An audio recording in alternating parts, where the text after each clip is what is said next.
Welcome to More Than Mindset, the only podcast that bridges the gap between spirituality and success. Go beyond the mind with clarity and confidence coach Kim Guillory and learn how to integrate your passion to serve with your skills and experience to create a business you love. Let's get started. Hey guys, me again. Welcome back. I am preparing to pack up for an annual retreat that I host in Gulf Shores. We have an amazing house with heated pool and hot tub and private beach, and people are flying in from all over the world. So exciting. My previous coaches, current coaches and clients all come, and this is when we collaborate. So we've created this really strong community online, and this is an opportunity for them all to meet in person, to brainstorm, to get some hugs, support, and to take this work deeper. So I present the punchline approach, and every year that you repeat it, it takes it to a new level because you are a new person. So we see from different lenses, we have different perceptions, our understanding is different, and so you hear it a whole new way. And what's so fun is I usually read it to them and I kind of discuss, and then we do some actual practical coach work. So it's a combination of all of it. It truly is an integration of the actual work.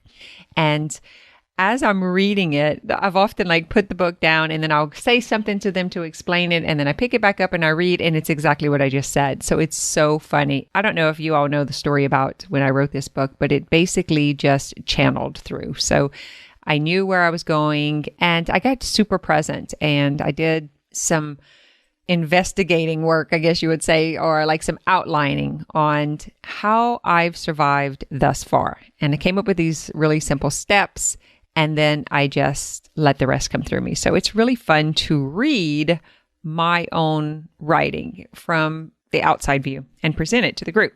So anyway, this year we are going to embody it on a physical level. So we'll go through all of the steps.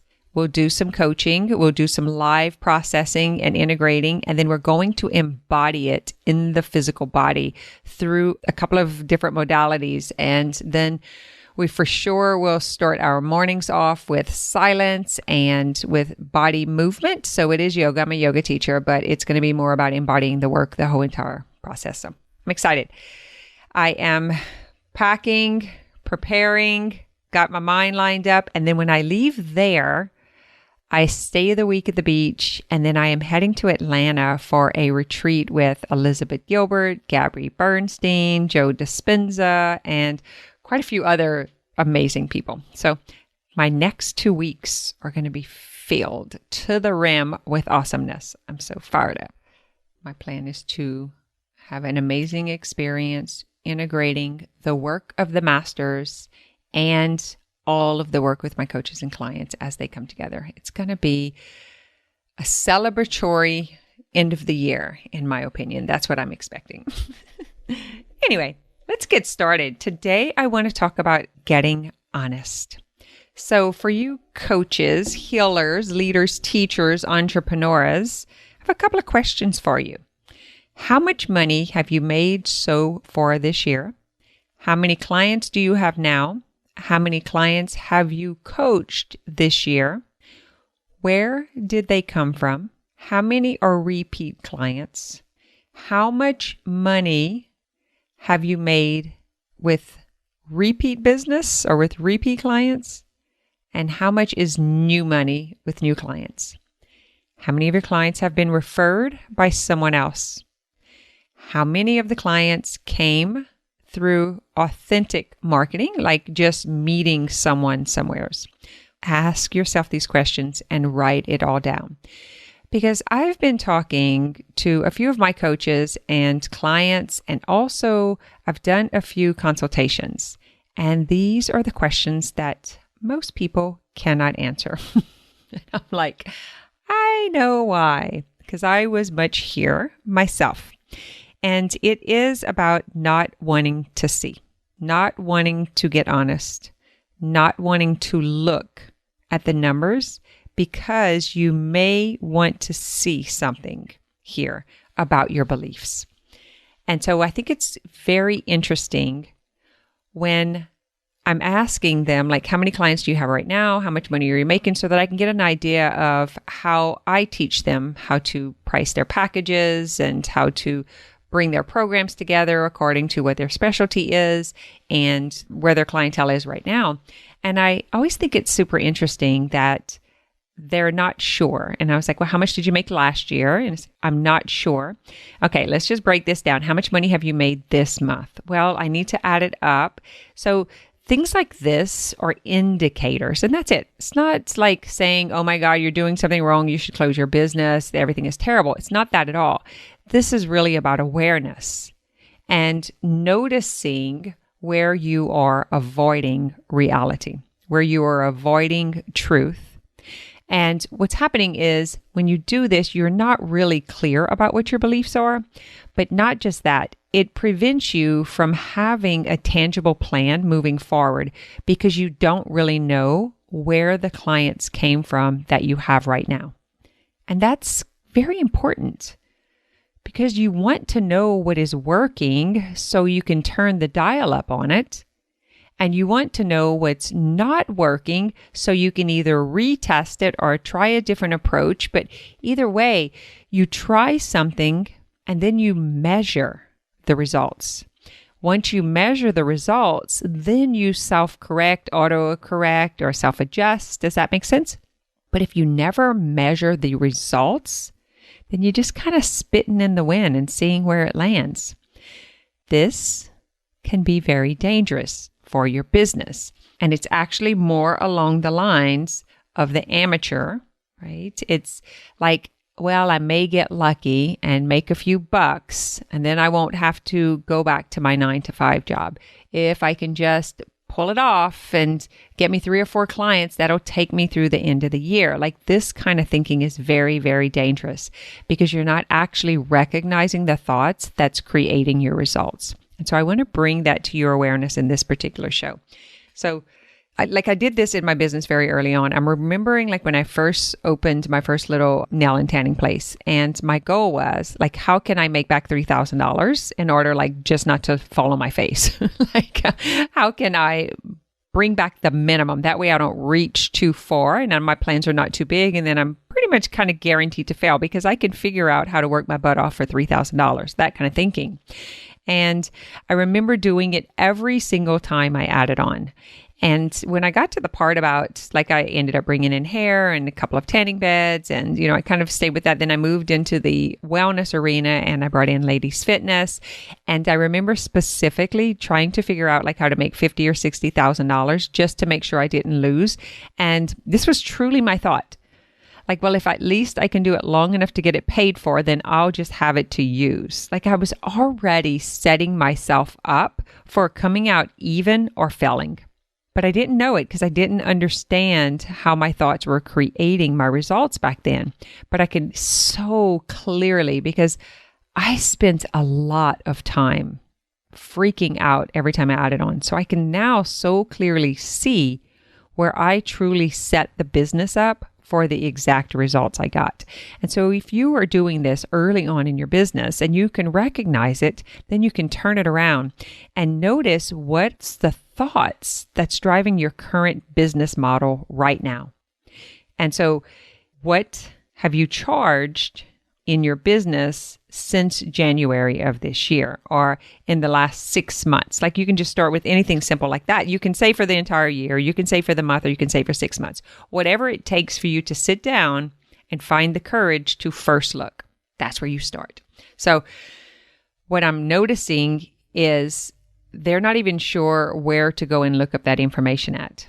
And I remember this because I have like a local business and I have my coaching business. And so I've had to really be diligent about keeping it separate, and having my coaching money come in through PayPal and having my local money come in through the door, in a different, so that my numbers add up.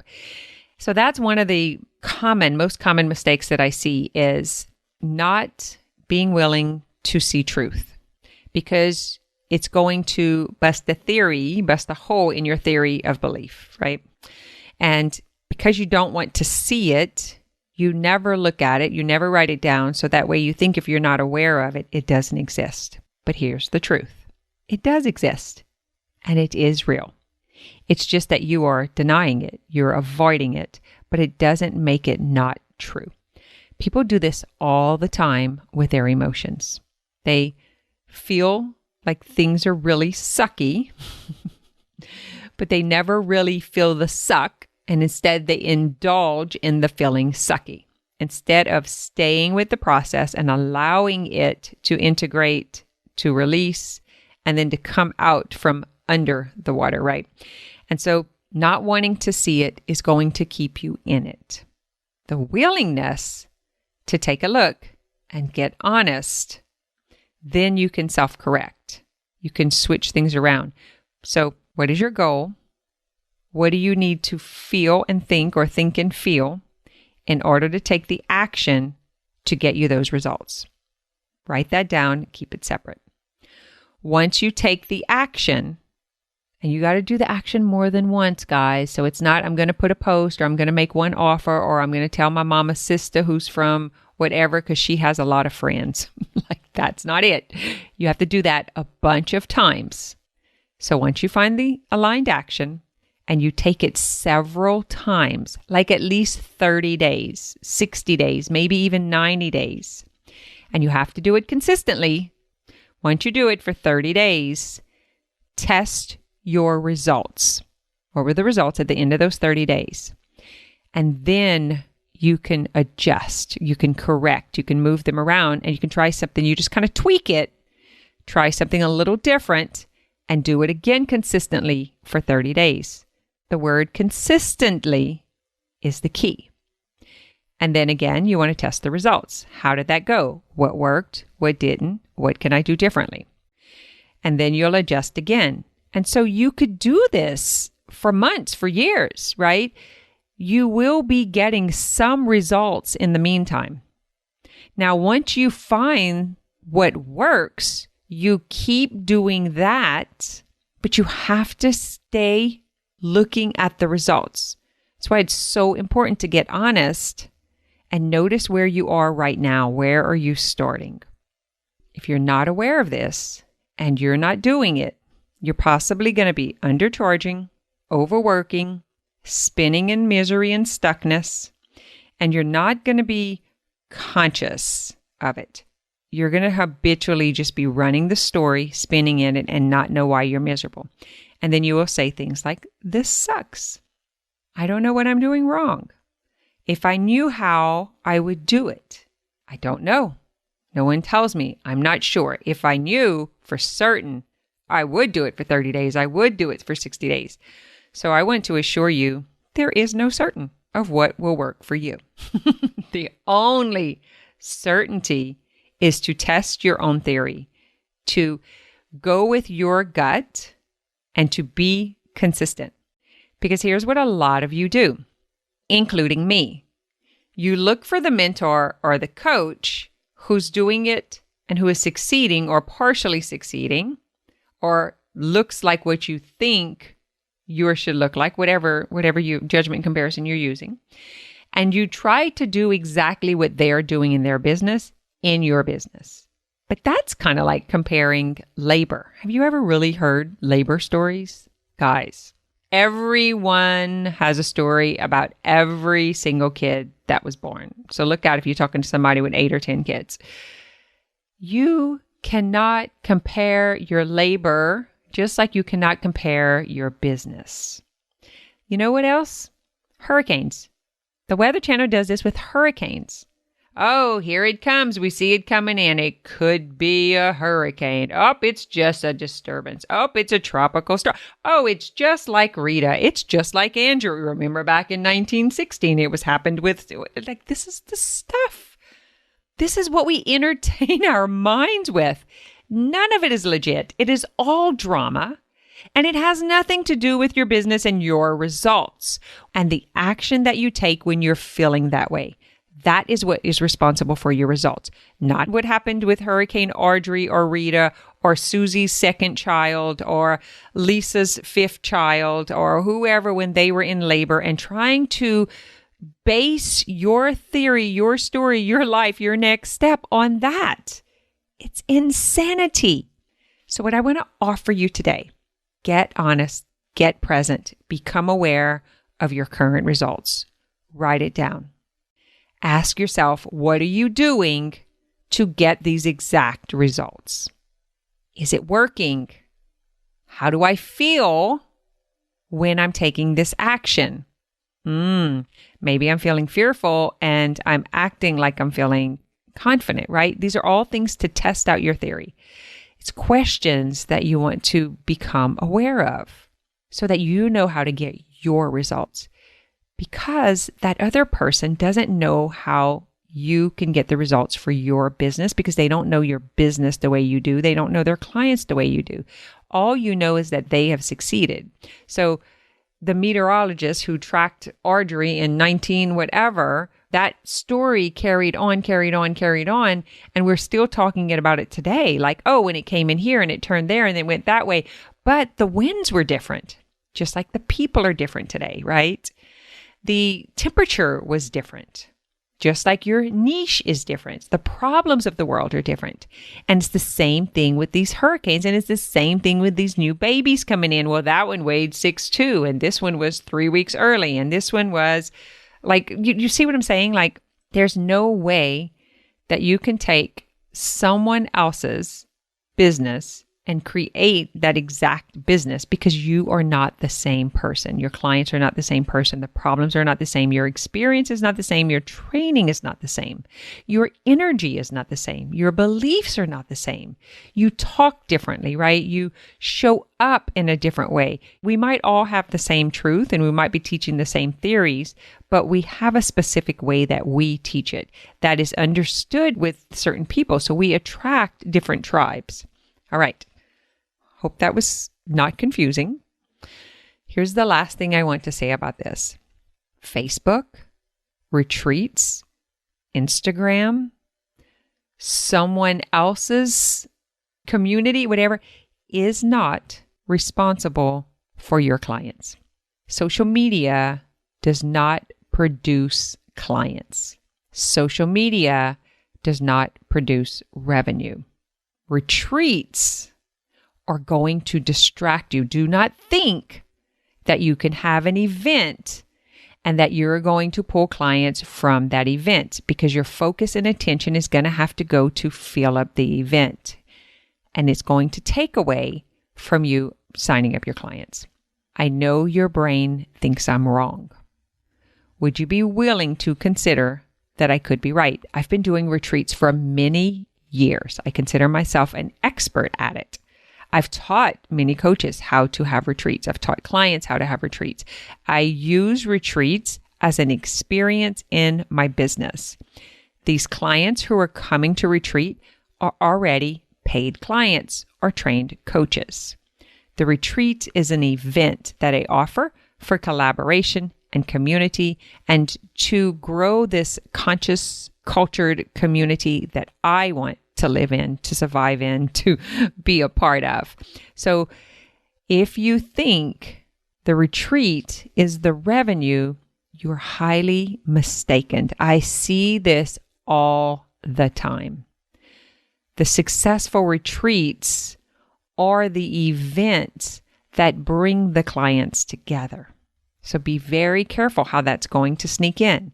And the same thing with, this is another thing I ask my coaches, what are you doing this week to attract your clients? Well, I posted on Facebook. I put that, nobody's like crickets, like it's not working, right? That's the thought. I put it on Instagram. I put it in LinkedIn. I put it in, just wherever. It's almost as if these platforms are like a Coke machine. Like you're supposed to put the post and they're supposed to deliver you a pop. That's not how it works.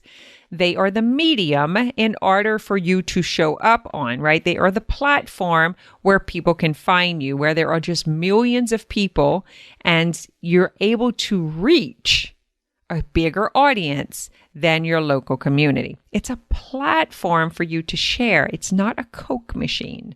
It's not something that you put something in and it gives it out. Now, once you have your niche narrowed in and you're doing like ads, then yes, it kind of sort of is a Coke machine because the more money you pay, the more people that see it, the more people who come. But if you're just starting off in your business, and you haven't really developed your system yet. Like you don't have a specific, like I have a 5-step structure. I have a book. I have a coach training, I have a resource. And I still haven't scaled to where I want to go. I haven't even figured that out yet because right now I have my platform. I have my clients. I have my theory. I'm actually teaching it to them and they're teaching the approach to their clients. And I got hung up in that Facebook ads thing for quite a while. And I'm not going to say that it was a wrong or a bad experience. It's just that I notice now why. It was because of my thoughts and it's because of my expectation, but I saw where I was actually using it kind of like to be the drama, to be the thing that kept me distracted instead of doing the thing that I don't like to do. I was basically like throwing my money at the problem and expecting it to clear up in the process and then me get the results. And that's never going to happen. And luckily I see it and now I can teach you about it. So you got to be willing to look so that you can become aware. That's going to require presence. So you're going to have to manage your emotions while you're pulling up these numbers. You're going to have to stay present. Do not get up and go get Oreos or chips. I want you to stay with it, no matter how long it takes. Pull up your PayPal account, pull up your bank balance, pull up your money bag, whatever you're using. Write down every single client from the last, let's just do 6 months or 12 months. Every single client. How much each one paid you? Where did they come from? Was it a referral? Was it a Facebook ad? Was it a neighbor? Was it someone you met at the post office? Like, where did every client come from? Were they repeat clients? How many of them repeated? Put a little check mark on the side of those if they stayed with you past the first 3 months, 6 months, whatever it was. And for those guys listening who are doing one-off sessions, please stop. You cannot help clients in one session. This is one of the first things I teach my coaches in the training. In order to create a viable business, you have to develop your system. You have to know what you're teaching these guys and you have to give them transformation. Otherwise, these one-off sessions, they're just going to come to you when they're in a bind and when they're needy and when they just want you to get them out of it. But you're never going to get below the surface because there's not enough time. So just take my advice on that one. I don't often give advice, but I have to tell you, that is the thing I stayed stuck in the most. And it's a scarcity issue because you don't see the value and how long it's going to take for your client to actually get the transformation. And you're coming from a space of, it's better than nothing. I need to get what I can. They won't pay me that. That's all scarcity mentality. All right. So make your list. How many clients do you have? How much money did you make? Where did they come from? Did they repeat? Did they stay with you? And now you have something to see, like, where are you at now? And then you can start running your system from there. But the first thing, your homework for today, just for listening to this, is to be aware of where you are right now, to get really honest with yourself so that you can assess your own circumstances. Don't look at someone else's. Do not go on Facebook and find out how someone else did it and how many clients they have and how many people are in their group. Do not go there. You don't know all the details. You don't know how many of those are paid. You don't know how many of theirs are pro bono. You don't know how many are repeat. You cannot judge from that. It's only going to hurt you. Know your own numbers. How many of these are free clients? How many are practice clients? How many are there just because you're getting a review from them or you're getting some sort of incentive, or maybe they're a trade-off client? You have to look at this, guys. You cannot count that and not count the whole story.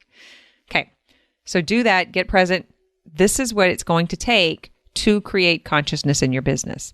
And in order to grow, it's going to require you being conscious because you have to know how you got the clients who paid so that you can get some more clients who paid. And you have to know what's not working so you can quit doing it. In other words, don't stay putting money out and putting those Facebook ads out if they're not producing the results that you want. So what if they give you 1,200 people on your email list and none of them ever answer you or they don't show up for consultations? That means nothing. It just means that you've created a lot of drama and trouble. So you got to be really conscious of the results that matter.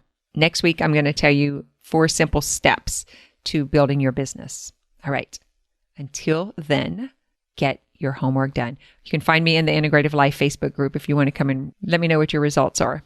And share this with a friend if you know someone who is just like you, kind of in this failure to launch part of their business where the rocket keeps going up and falling back down, going up, falling back down, kind of like falling flat on your face. And you're not quite sure what's happening, but you've never really looked at the numbers. You've never looked at the bottom line. You've never done your own assessments. You've not gotten real and honest with yourself.